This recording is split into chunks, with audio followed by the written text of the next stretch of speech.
Photoshoot করা যাক বাইকটার সাথে। হ্যালো এভরিওয়ান, আসসালামু আলাইকুম। কি অবস্থা সবার, কেমন আছেন? তো ফার্স্ট টাইম রয়্যাল এনফিল্ড চালাচ্ছি। এর আগে চালানো হয় নাই আমার, যদিও ফার্স্ট টাইম রাইডিং এক্সপিরিয়েন্স। তো ভালোই লাগতেছে, খারাপ লাগতেছে না। তো ভাবলাম যে আপনাদের সাথে একটু শেয়ার করি যে রয়্যাল এনফিল্ডে চালানোর অভিজ্ঞতা কেমন বা কি। কখনো রয়্যাল এনফিল্ড রাইড দেই নাই, এই ফার্স্ট টাইম। ও ভাই, রেডি পিক আপ তো সেই। আচ্ছা, তো এই বাইকটার স্পেসিফিকেশন আপনাদের সাথে শেয়ার করব। আমি একটা জায়গায় দাঁড়াবো, একদম ফুল বাইকটার স্পেসিফিকেশন, তারপরে কেমন কি লাগলো সব কিছু শেয়ার করব। তবে এখানে হচ্ছে যে এত জোরে টান দেওয়ার মতো জায়গাও নাই। যদি জায়গা থাকতো তাহলে আমি একটু 0 to 60 বা 80 ট্রাই করে দেখতাম। তো ফার্স্ট চালাতেছি, সেই হিসেবে জিনিসটা একটু ভালো লাগতেছে, কিন্তু ব্যালেন্স খুব ভালো। সিটিং পজিশন সব কিছু ওভারঅল মিলে পুরো একটা ক্লাসি লুক আসতেছে। লাইফের first experience royal Enfield bullet. যাকে একটু দাঁড়াই এদিকে, আর এটা প্রচুর ওয়েট। অ্যান্ড আমি একটু রাইড করছি, বেশিক্ষণ রাইড করি নাই। আচ্ছা, এটার ইঞ্জিনের কথা যদি বলি, এটা হচ্ছে 350 সিসির সিঙ্গেল সিলিন্ডার 4 ভ্যালভের এয়ার কুল একটা ইঞ্জিন। অ্যান্ড পাওয়ার মোটামুটি দেখলাম ভালোই। সামনে হচ্ছে যে বিশাল এক ডিস্ক, সাথে ABS, ব্রেকিং পারফরমেন্স খুবই ভালো। গাড়িটা একটু ওয়েট হওয়ার কারণে ব্যালেন্স করতে একটু ঝামেলা হবে, যারা হচ্ছে শর্ট আছে বেশি। আমি আসলে এর আগে হচ্ছে যে এই বাইকটা চালাই নাই, শুধু জাস্ট দেখছি। তো সেই হিসেবে এটা ফার্স্ট আমি রাইড দিলাম। ফার্স্ট রাইড দিয়ে আমার কাছে মনে হলো আহামরি কঠিন কিছু না, মানে চালাতে মোটামুটি খারাপ লাগে না। পাহাড়ের জন্য সেরা একটা বাইক, ওই রয়্যাল এনফিল্ড বুলেট 350 লেখাই আছে এখানে।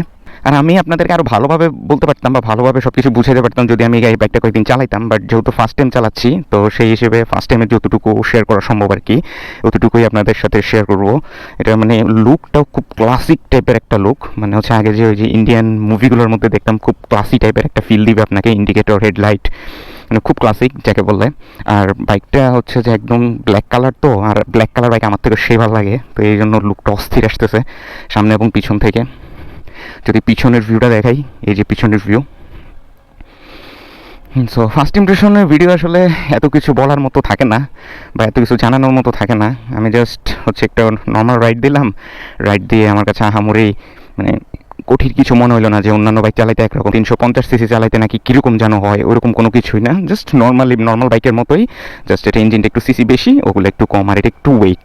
মানে ধরলে, মানে ধরে যখন আপনি বসলে ফিল হবে যে বাইকটা একটু ওয়েট, মানে একটা ভাবই আছে আলাদা আলাদা। এই যে যদি আমি এখানে বসি, আমার হাইট হচ্ছে যে 5 feet 11, আমার পা একদম সোজা। এখন যদি আপনি 5 feet 5 এর নিচে হন, তাহলে হচ্ছে যে আপনার বাইকটাতে বসে মানে এটা জ্যামের মধ্যে চালাইতে একটু হবে, কারণ কাত হয়ে গেলে এটা উঠাইতে অনেক কষ্ট হবে।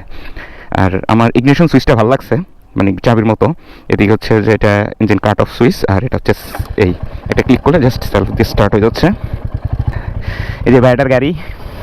ভাইটা কয়দিন হয়েছে তুমি নিছো? যে 6-7 মাস। মাইলেজ কেমন পাও এখন? মাইলেজ সিটির মধ্যে, এজন্য তো লং রাইডে যাও না এটা নিয়ে?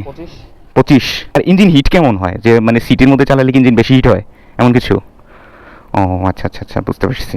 ভাইরা ধন্যবাদ ভাই আমার হচ্ছে যে ভিডিও করার সুযোগটা করে দেওয়ার জন্য। আসলে আমি এই বাইকটা হচ্ছে যে এই ফার্স্টই চালাইছি, সত্যি কথা যেটা। আগে দেখছি, চালানো হয় না এই রয়্যাল এনফিল্ড।